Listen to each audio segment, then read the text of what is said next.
Assalamualaikum warahmatullahi wabarakatuh. Bismillahirrahmanirrahim. Alhamdulillahi rabbil alamin. Allahumma salli wa sallim ala sayyidina Muhammadin wa ala alihi wa sahbihi ajma'in, amma ba'du. Alhamdulillah, sampai saat ini kita masih bisa merasakan berbagai kenikmatan dan karunia dari Allah.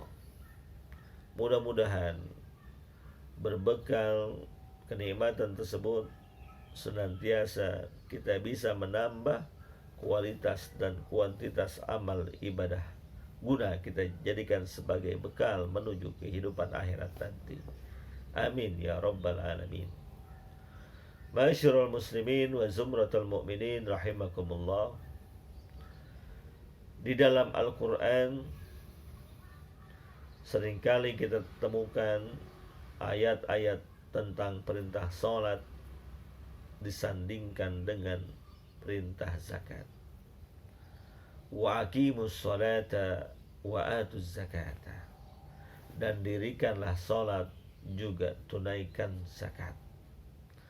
Hal ini mengindikasikan, memberikan sebuah sinyal kepada manusia bahwa seorang baru dikatakan beriman dengan iman yang sempurna. Seorang bisa dikatakan soleh dengan kesolehan yang sempurna jika sudah memiliki hubungan yang baik, hubungan yang erat kepada Allah, juga hubungan yang baik dan erat antar sesama manusia. Ibadah sholat adalah ibadah vertikal, kaitannya antara seorang hamba kepada Allah Subhanahu wa ta'ala. Sementara ibadah zakat adalah ibadah horizontal, yang kaitannya bukan saja hanya kepada Allah, tapi juga menyangkut hak-hak manusia yang ada di sekitarnya. Ibadah zakat mengajarkan kepada kita, mengajarkan kepada manusia untuk memiliki kepedulian sosial. Dan secara tidak langsung juga ibadah zakat mengingatkan manusia bahwa setiap harta yang dimilikinya, setiap usaha yang dikerjakannya, di dalamnya ada hak-hak orang lain yang Allah titipkan kepada kita. Ada hak orang fakir, hak orang miskin, hak para yatim, dan lain sebagainya.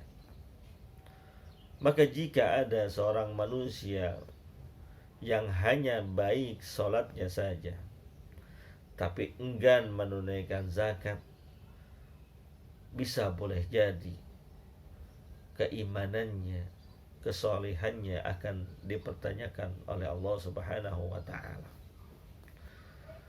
Orang yang tidak mau mengeluarkan zakat, hakikatnya dia lupa bahwa yang dimilikinya saat ini, yang diusahakannya saat ini adalah merupakan titipan dari Allah Subhanahu wa ta'ala. Bisa saja Allah mau cabut hartanya, Allah ambil kekayaannya kapanpun, dimanapun, tanpa melalui sebab yang besar sekalipun. Maka orang-orang yang tidak mau mengeluarkan zakat bisa dikategorikan sebagai orang-orang yang kikir, orang-orang yang bakhil.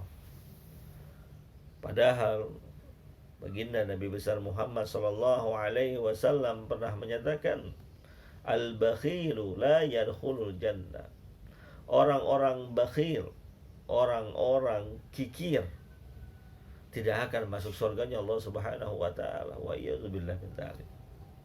Dan lebih dari itu, orang-orang yang enggan mengeluarkan zakat, orang-orang yang pelit, orang-orang yang kikir, secara tidak langsung dia sudah lari menjauh dari Allah Subhanahu wa taala, sebagaimana sebuah riwayat mengatakan, As-sakhiyu, orang-orang yang dermawan, orang-orang yang mau mengeluarkan zakat, menginfakkan hartanya untuk bersedekah, qaribum minallah, dekat kepada Allah Subhanahu wa taala. Qaribum minal jannah, dekat juga kepada surganya Allah Subhanahu wa taala. Qaribum minan nas, dekat juga dia antar sesama manusia. Ba'idun minan nar, beruntungnya orang yang rajin sedekah, rajin zakat akan dijauhkan dari nerakanya Allah Subhanahu wa taala. Tapi sebaliknya, wal bakhilu, orang-orang yang pelit, orang-orang yang kikir, yang tidak mau mengeluarkan zakat, yang tidak mau bersedekah, ba'idum minallah, posisi mereka jauh dari Allah Subhanahu wa taala. Ba'idun minal jannah, jauh juga dari surga. Ba'idun minan nas, jauh juga dari manusia. Manusia enggan berdekatan dengan orang-orang yang pelit, enggan berdekatan dengan orang-orang yang kikir. Dan yang paling bahaya adalah qaribum minan nar, orang yang kikir, orang yang pelit, orang yang tidak mau mengeluarkan zakat, maka mereka akan dekat kepada nerakanya Allah Subhanahu wa taala. Masyiral muslimin rahimakumullah, banyak peringatan-peringatan dari Allah Subhanahu wa taala mengenai orang-orang yang enggan menunaikan hak-hak zakat dalam hartanya. Digambarkan orang-orang yang pelit, orang-orang yang tidak mau mengeluarkan zakat, enggan bersedekah, nanti di yaumil qiyamah harta yang dimilikinya, yang ditumpuk-tumpuknya, yang disimpan-simpannya akan dipanaskan oleh Allah, dibuat seperti lempengan. Patukwa biha jibahuhum, maka setelah menjadi sebuah lempengan akan ditempelkan di jidat-jidat mereka, juga ditempelkan di punggung-punggung mereka, bahkan juga di lambung-lambung mereka. Ini sebagai sebuah peringatan kepada orang-orang yang gemar mengumpulkan harta tapi enggan berbagi terhadap sesama. Bahkan orang-orang yang tidak peduli terhadap nasib orang lain, nasib anak yatim misalnya. Dalam surat Al-Ma'un Allah Subhanahu wa ta'ala jelaskan, ara'aital ladzi yukadzibu bid-din fadzalikal ladzi yad'ul yatim wa la yahuddu 'ala tu'amil miskin. Mereka yang tidak peduli terhadap anak yatim, mereka yang tidak peduli terhadap orang miskin, menyimpan hartanya, tidak mau berbagi kepada mereka dalam bentuk zakat ataupun sedekah, dikategorikan sebagai pendusta agama. Walaupun rajin sholat, walaupun sering pergi haji ataupun umroh, tapi tidak mau berbagi, tidak mau bersedekah, tidak mau berzakat, yang memang zakat itu adalah sebuah kewajiban buat dirinya, mereka adalah pendusta agama. Tampilannya saja sebagai orang yang beragama, tapi hakikatnya dia menjauh dari Allah dengan kekikirannya. Oleh karena itu, zakat yang diwajibkan kepada kita, baik itu zakat fitrah setiap bulan Ramadan ataupun zakat harta dan lain sebagainya, jika memang sudah datang waktunya, sudah datang kewajibannya, tunaikanlah.